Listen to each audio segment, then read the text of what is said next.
Assalamualaikum warahmatullahi wabarakatuh. A'udzu billahi minasy syaithanir rajim. Bismillah. Alhamdulillahilladzi ahyana ba'dama amatana wa ilaihin nusyur. Wa afdhalus salati wa atammut taslim ala sayyidina wa habibina Muhammad ibn Abdillahil amin. Wa ala ali kullin wa sahbi kullin ajma'in.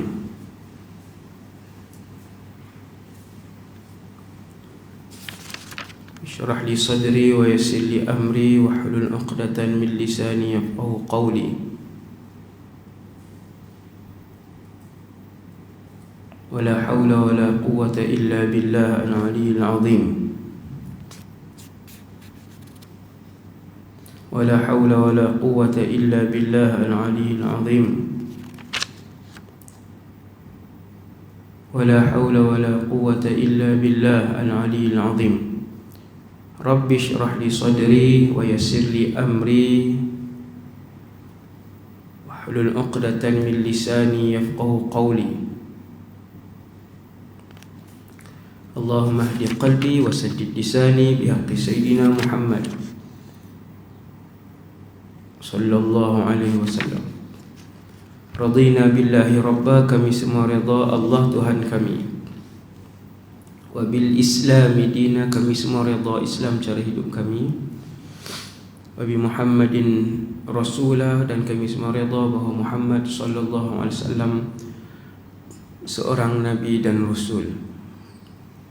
Bismillahilladzi la yadurru ma'a ismihi syai'un fil ardh wa la fis sama' wa huwas sami'ul 'alim. Bismillahilladzi la yadurru ma'a ismihi syai'un fil ardh wa la fis sama' wa huwas sami'ul 'alim. Bismillahilladzi la yadurru ma'a ismihi syai'un fil ardh wa la fis sama' wa huwas sami'ul 'alim.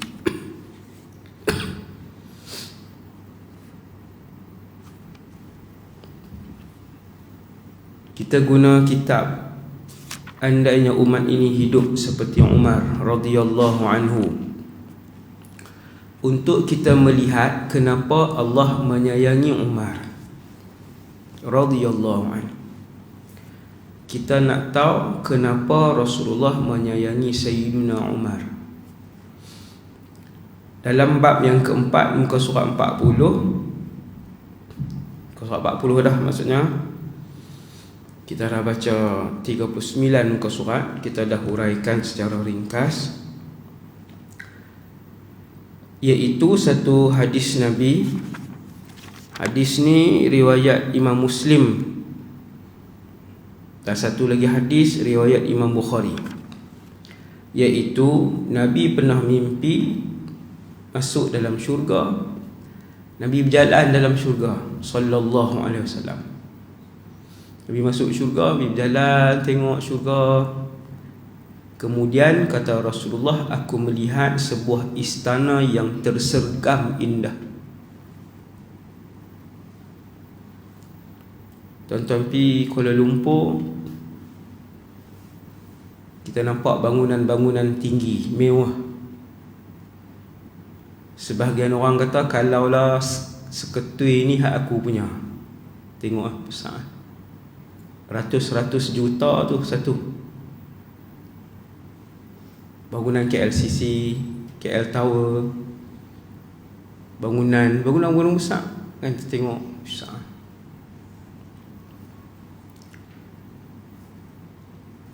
Bangunan besar macam tu dia tak ada sampai bilion-bilion biji, dia sikitnya sebab tak ramai yang mampu. Tapi bila kita masuk istana, insya-Allah tiap-tiap orang bangunan dia besar. Sehingga kan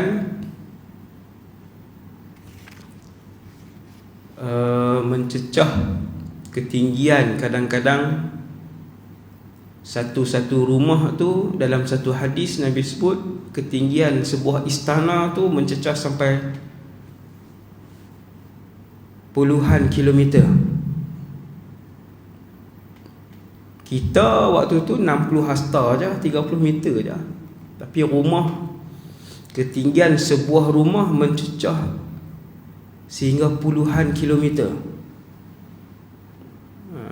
Bila Nabi sebut dalam satu hadis, ulama moden hari ni kata lebih kurang 70-80 kilometer. Macam mana tu tak terbayang otak kita, akal kita tak terbayang. Rasulullah mimpi Nabi benar. Dia bukan macam mimpi kita. Mimpi kita tak boleh buat dalil. Kita tak boleh buat dalil. Oh, semalam saya mimpi Nabi suruh makan, pagi ni Nabi nasihat semua umat Islam makan habatus sauda. Kita pun buat pengumuman dalam kuliah, semua pagi ni wajib makan habatus sauda. Berdosa tak ikut? Tak berdosa. Sebab mimpi manusia biasa bukan dalil syarak. Tetapi mimpi Rasulullah itu adalah syariat. Mimpi Rasulullah syariat. Apa yang Nabi mimpi seperti Nabi jaga. Kerana mimpi para Rasul itu benar, dan mimpi para Rasul itu wahyu. Wahyu. Nabi mimpi masuk syurga. Maksudnya adakah Nabi ahli syurga? Memang.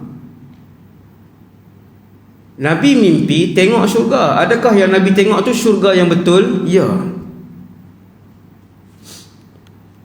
Apa dia Nabi tengok? Tengok saya baca.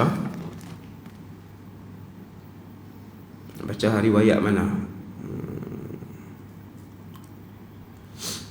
Riwayat Imam Bukhari. أن أبا هريرة رضي الله عنه قال بينا نحن عند رسول الله صلى الله عليه وسلم إذ قال بينا أنا نائم رأيتني في الجنة فإذا امرأة تتوضأ إلى جانب قصر فقلت لمن هذا القصر فقالوا لعمر بن الخطاب فذكرت غيرته فوليت مدبرا فبكى عمر وقال أعليك أغار يا رسول الله. Sayyiduna Abu Hurairah radhiyallahu anhu, Abdurrahman ibn Sakhar berkata, ketika kami bersama Rasulullah sallallahu alaihi wasallam, baginda bersabda, satu hari aku tidur, aku mimpi aku duduk dalam syurga. Nabi berjalan-jalan, Nabi tengok ada satu orang wanita bidadari cantik sedang berwuduk di sebelah sebuah istana. Istana. Nabi sebut istana, Nabi tak sebut bait, Nabi sebut istana. Nabi nak bagi kita faham, hari ni istana boleh duduk berapa orang? 10 orang boleh duduk, 10 orang. Lebih. Istana 100 orang duduk pun masih muat istana dunia, istana dunia. 100 orang duduk pun tak sesak lagi, luas. Banyak pula tu istana. Nabi tengok satu istana besar. Kemudian ada satu bidadari duduk berwuduk. Nabi pergi dekat, Nabi tanya, liman hadzal qasr? Istana ni yang siapa? Sebab istana banyak dalam syurga, tapi yang ni besar. Yang ni besar. Nabi tengok sampai, Nabi tanya, ni istana ni milik siapa? Wanita tu jawab, li Umar bin Khattab. Istana ini milik Sayyidina Umar. Sudahlah dijamin syurga, Nabi jamin syurga. Nabi cerita pula hadis lain, Nabi jamin Sayyidina Umar ahli syurga. Hadis ni, hadis lain pula, Nabi bagi tahu bahawa istana yang sangat besar sudah pun didirikan oleh Allah. Siaplah hang tak nak bina istana, siap. Kemudian Nabi nak masuk, sebab cantik istana tu Nabi nak masuk.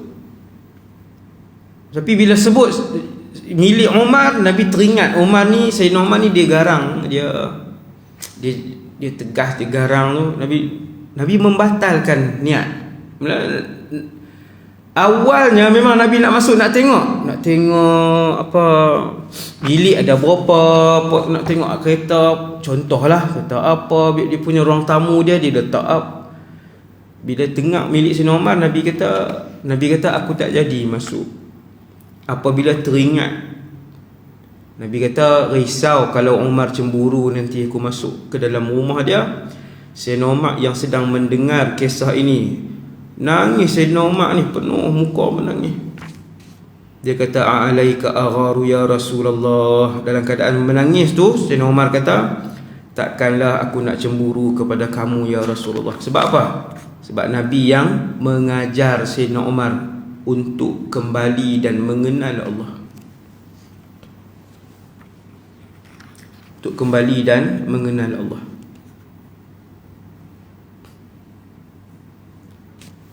Kenapa Sayyidina Umar menghargai Rasulullah? Ya Rasulullah, kalau kamu masuk pun aku tak layak untuk cemburu kepada kamu. Sebab Nabi yang ajak dia untuk kenal Allah. No? Hargai orang yang bawa kita untuk kenal Allah, walau apapun kesalahan yang dia buat. No? Kalau dia boleh bawa kita kenal Allah, maksudnya kesalahan dia tu bukan kesalahan.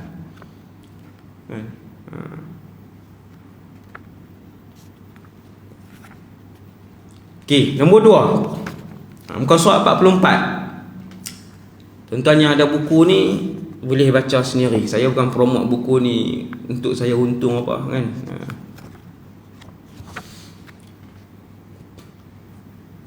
Okey, hadis kedua nombor 44. Semalam 3-4 kuliah yang lepas saya bagi kita dah sembang Sayyidina Umar pada zaman pemerintahannya adalah zaman keemasan Khulafa' Ar-Rasyidun. Zaman emas. Pemerintahan Sayyidina Umar zaman emas. Lagi dia mendahulukan akhirat, lagi maju, lagi kuat kerajaan itu. Dalam sejarah umat Islam, sejarah pemerintahan umat Islam 1000 tahun, selagi pemimpin tertinggi itu kuat dengan Allah, melebihkan akhirat, mengajak rakyat untuk mendahulukan Allah dan akhirat, maka berjayalah kerajaan itu. Dia bukan mendahulukan akhirat kemudian dia jadi mundur, tidak, bukan. Jadi Sayyidina Umar ni orang yang kepimpinan, orang soleh. Dan hadis ni, hadis yang saya nak baca sekarang ni ialah apa dia? Nabi mimpi lagi pasal Sayyidina Umar. Nabi mimpi lagi. Hadis ni Sahih Bukhari, diriwayatkan dalam Sahih Bukhari. Apa dia? Kita baca. Cuba tengok benda apa pula. Anna ibn Umar radhiyallahu anhu qala sami'tu Rasulullah sallallahu alaihi wasallam yaqul. Ibnu Umar ni anak Sayyidina Umar yang paling alim, iaitu Abdullah. Anak Sayyidina Umar yang paling alim iaitu Abdullah ibn Umar.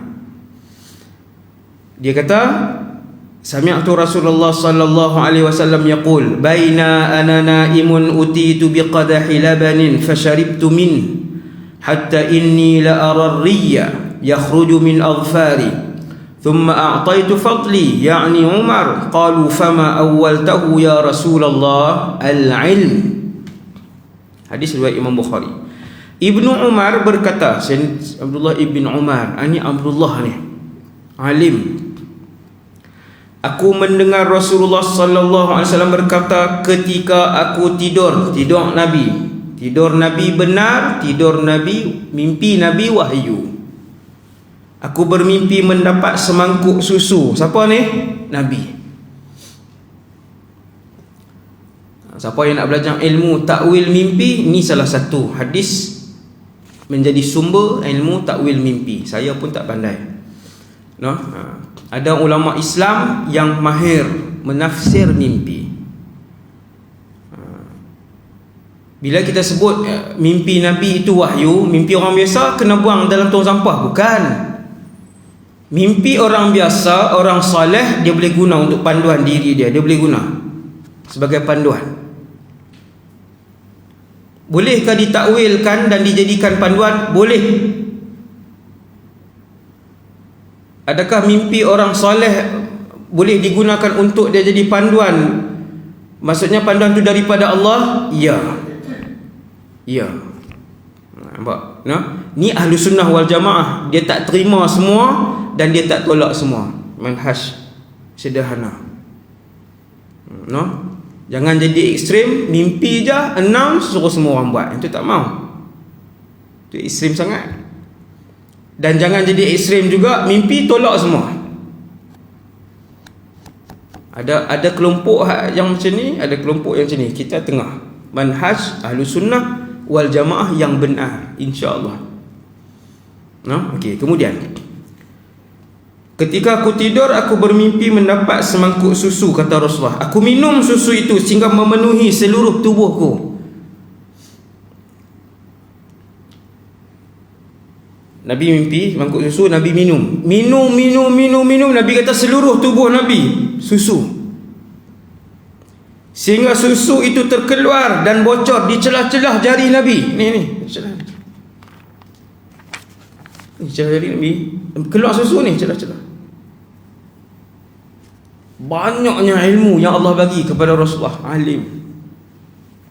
Banyak ilmu yang Allah bongkar, Allah buka kepada Rasulullah SAW. Sebab tu Nabi bila cerita pasal syurga, Nabi melihat syurga, Nabi tengok syurga.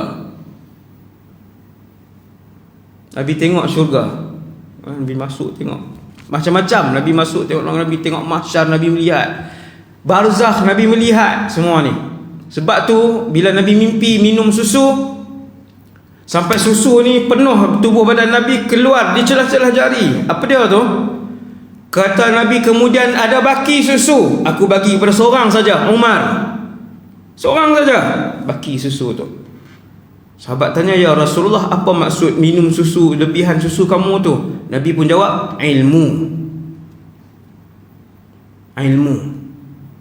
Maksudnya Sayyidina Umar seorang yang alim. Ya.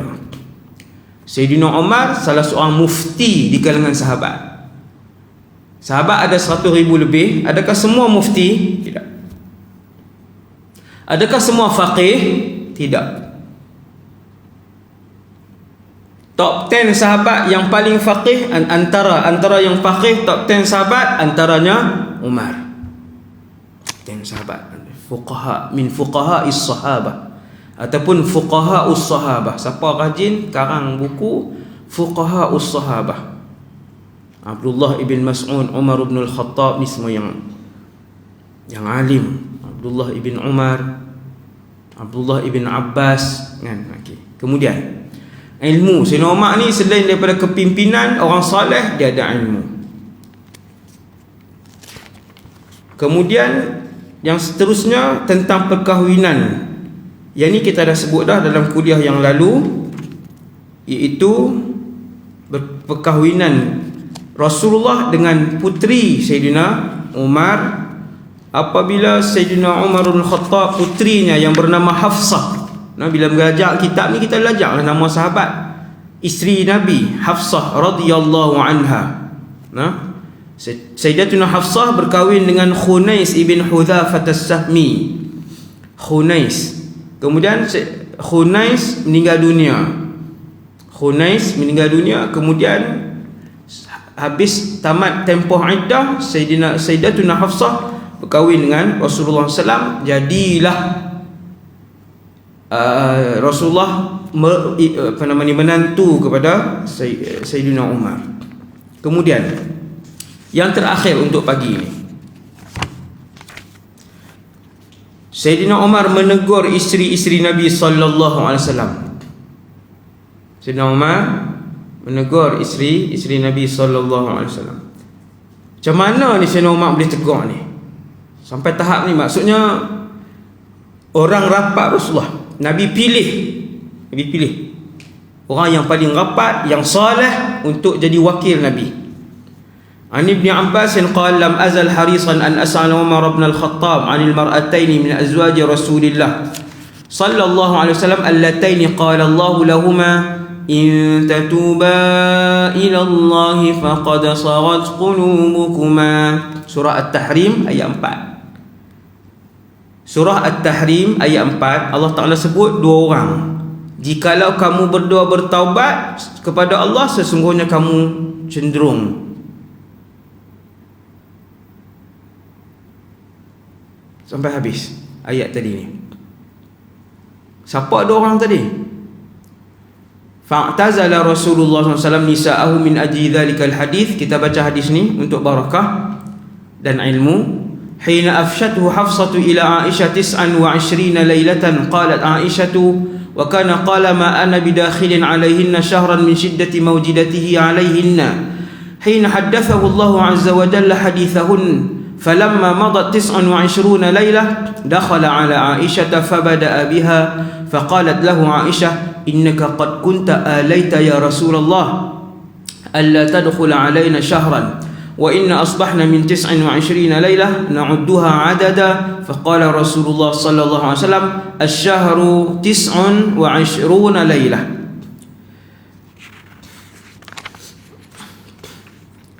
Kata Sayyidina Ibn Abbas, aku selalu teringin bertanya kepada Umar tentang dua wanita daripada kalangan isteri Nabi yang Allah sebut dalam Quran surah At-Tahrim ayat 4.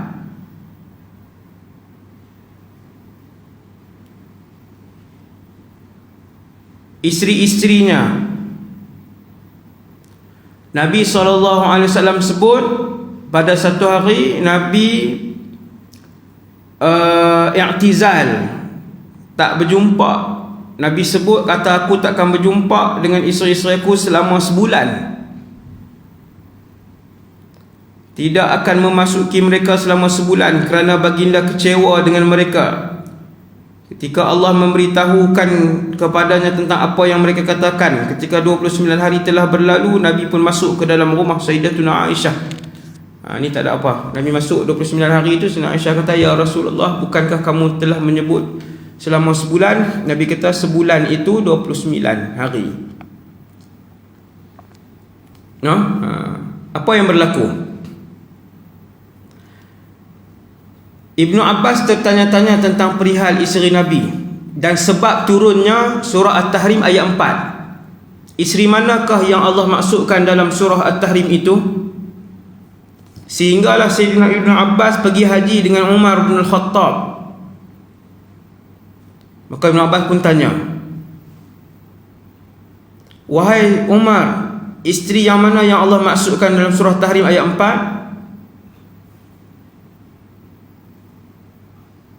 Ibnu Abbas, Sayyidina Umar jawab, aku pula asyik tertanya-tanya tentang kamu, wahai Ibnu Abbas.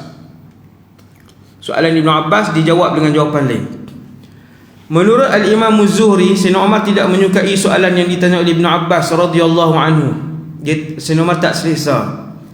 Kemudian Sayyidina Umar tetap menjawab isteri yang dimaksudkan itu ialah Hafsah dan Aisyah. Biasalah, Sayyidatuna Hafsah dan Sayyidatuna Aisyah pun manusia biasa. Mereka ada kesalahan yang dilakukan oleh mereka. Cerita ni panjang, kita akan sambung nanti insya-Allah. Dia 3-4 surat. Nanti kita akan tengok apakah yang menyebabkan turun teguran daripada langit kepada dua isteri Nabi. Apa karenah yang dilakukan oleh mereka dan apa kesalahan yang dilakukan oleh mereka. Maka ambil iktibar isteri yang ada pada hari ini. Sebab wanita ni kadang-kadang lah, lelaki pun sama aja kan.